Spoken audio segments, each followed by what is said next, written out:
संध्या live आवाज महाराष्ट्राचा। नमस्कार, मी सेजल आणि तुम्ही पाहताय संध्या लाईव्ह। राज्यपाल CP राधाकृष्णन यांनी 33 मंत्री व 6 राज्यमंत्र्यांना पद व गोपनीयतेची शपथ दिली। ऐतिहासिक राजभवनाच्या हिरवळीवर शपथविधीचा सोहळा झालाय। समारंभास मुख्यमंत्री देवेंद्र फडणवीस, उपमुख्यमंत्री एकनाथ शिंदे व अजित पवार यांची उपस्थिती होती।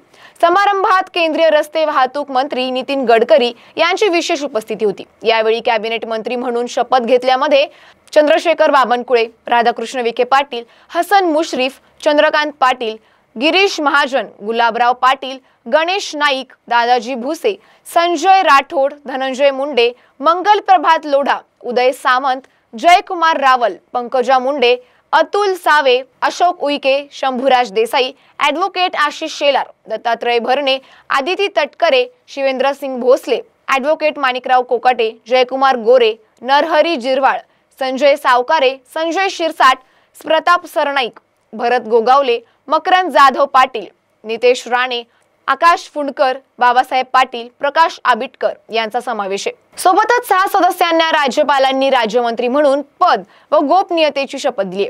त्यात माधुरी मिसाळ, आशिष जयस्वाल, पंकज भोयर, मेघना बोर्डीकर साकोरे, इंद्रनील नाईक, योगेश कदम यांचा समावेश आहे। शपथविधी सोहळ्याचे संचालन राज्याच्या मुख्य सचिव सुजाता सोनिक यांनी केले। सोहळ्याची सुरुवात राष्ट्रगीत व राज्यगीताने झाली। सोहळ्यास खासदार, आमदार, वरिष्ठ प्रशासकीय अधिकारी तसेच विविध क्षेत्रातील निमंत्रित मान्यवर उपस्थित होते। अशाच माहितीसाठी आमच्या संध्या लाईव्ह चॅनलला लाईक, शेअर आणि सबस्क्राईब करा।